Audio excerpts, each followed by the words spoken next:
Welcome to Unique Study Point. आज है 5 जुलाई। 5 जुलाई से रिलेटेड जितने भी करंट अफेयर्स के एमसीक्यूज बनते हैं वो आज हम इस वीडियो में डिस्कस करेंगे। तो चाहिए चलो शुरुआत करते हैं पहले एमसीक्यू से। Which of the following statements about financial stability and development council are correct. पहली स्टेटमेंट है it is statutory apex council under the ministry of finance. Second statement है it was constituted on recommendations of Raghuram Rajan Committee 2008. It is chaired by the finance minister. कौन सी statement सही है? 2 and 3 is the right answer. Description में देख लेते हैं। The Financial Stability and Development Council is not statutory apex council under the Ministry of Finance constituted by the executive in order in 2010. Is not statutory apex. यहाँ पे क्या दिया हुआ है? इस फाइनेंशियल डेवलपमेंट और इज स्टैट्यूटरी अपेक्स लिखा हुआ है यहाँ पे, इसलिए पहला ऑप्शन गलत हो जाता है। B is the right answer. 2 and 3 only 2 and 3 statement are correct. चलिए नेक्स्ट चलते हैं नेक्स्ट क्वेश्चन पे। Question number 18। Consider the following statements regarding freight smart cities. पहली स्टेटमेंट है the plan for freight smart cities has unveiled by ministry of housing and urban affairs. Second statement है 10 cities to be identified on a immediate basis, and in the next phase it will expand to 75 cities. Right statement क्या है? Only one. इसके option क्या क्या है? Option A only one, B only two, C both 1 and 2, D none of the above. इसका right answer क्या रहेगा? B only 2। Second statement is a correct. पहली स्टेटमेंट क्या थी? डिस्क्रिप्शन में देख लेते हैं। Commerce ministries logistics division unveils plan for fright smart cities.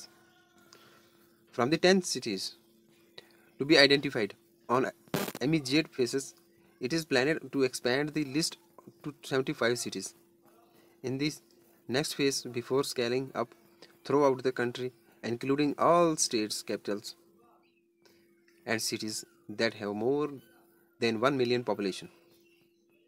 That means B is the right statement. Second statement सही है।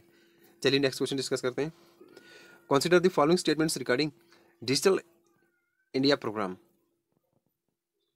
ध्यान में रखिएगा किसके बारे में डिस्कस कर रहे हैं? Digital India program. पहली स्टेटमेंट है it was launched on 1 July 2020 with a vision to transform India into a digitally empowered society and knowledge economy. Second statement है there is 9 pillars in this program. Broadband highways is one of the pillars of Digital India program. Option क्या है? Only 1 and 2, B only 1 and 3, C 2 and 3 या all of the above.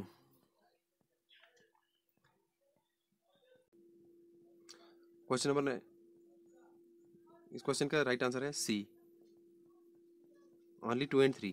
पहली statement क्या है? Description में देखते हैं।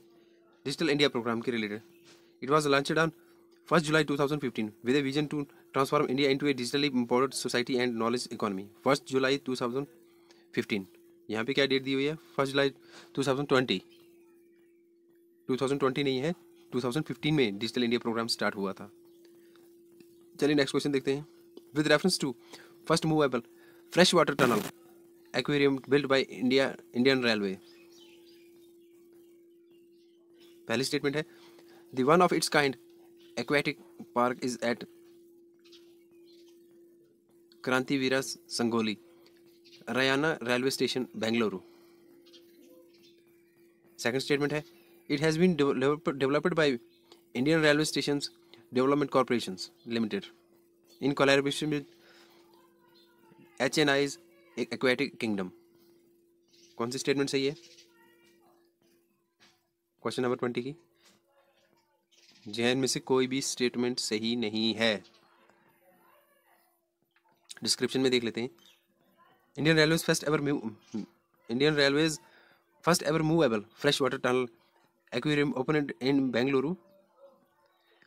दूसरी स्टेटमेंट का आंसर है the one of its kind aquatic park is at Krantiveera Sangolli Rayanna railway station. It has been developed by Indian Railway Station Development Corporations Limited in collaboration with HNI's Aquatic Kingdom.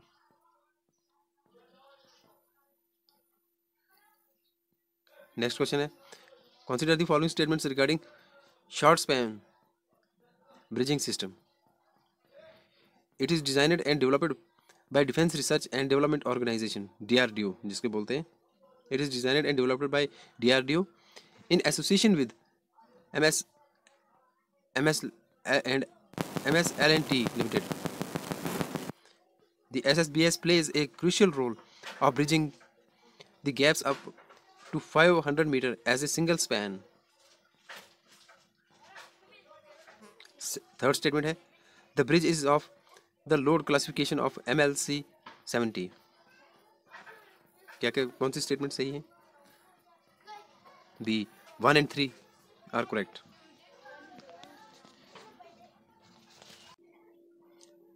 चलिए next question discuss करते हैं. Which among the following vaccine is made for inactivated virus?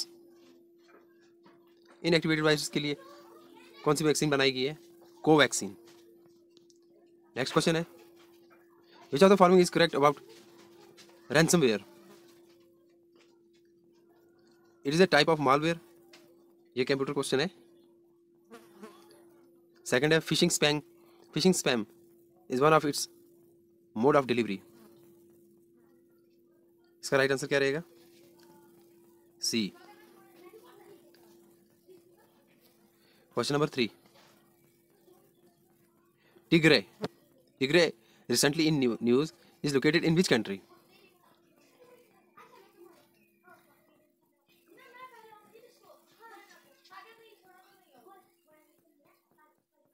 Tigray is recently in news is located in which country? इसका right answer है ए, Ethiopia. Next question है, consider the following statement about CSPA. CSPA list is prepared by UN annually. Second statement है, any country under the list gets restricted from military assistance. Third statement है, North Korea is one of country listed under it. कौन सी statement सही है? Only two. First and third के description को एक बार पढ़ लेते हैं. CSPA was elected in USA in 2010 under the Act. State Department publicly listed countries that exploit children in armed conflict and in so doing block their access to converted US military equipment and security assistance.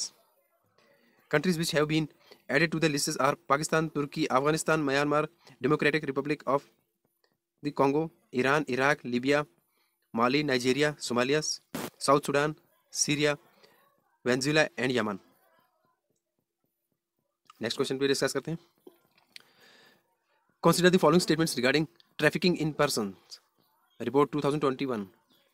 India did not meet, पहली statement है, India did not meet the minimum standards to eliminate trafficking. Second statement है, according to the report, India is the tier 2 category which does not fully comply with TVPA's minimum standards but is making significant efforts to bring itself into compliance with those standards. कौन कौन सी statement सही है? Both 1 and 2, दोनों statement सही हैं. चलिए next question पे चलते हैं. Consider the following statements. पहली स्टेटमेंट है, India recorded the lowest ever exports in the first quarter of April to June 2021. Second statement है, the national single window system is a one-stop digital platform to obtain clearance and approval. कौन सी statement सही है? Only 2. यहाँ पे अप्रैल to June 2021 दिया, description में देख लेते हैं. India recorded the highest ever export in the first quarter of April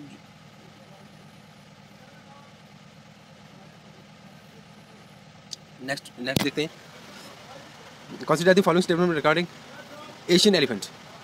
it is the largest land mammal in Asia.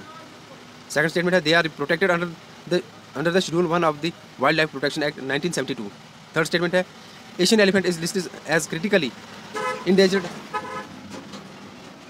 endangered on the IUCN red list.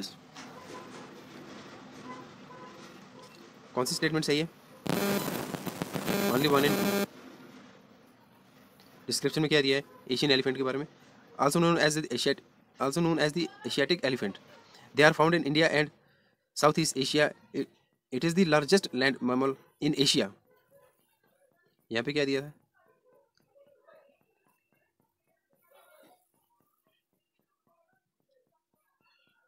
Land mammal in Asia.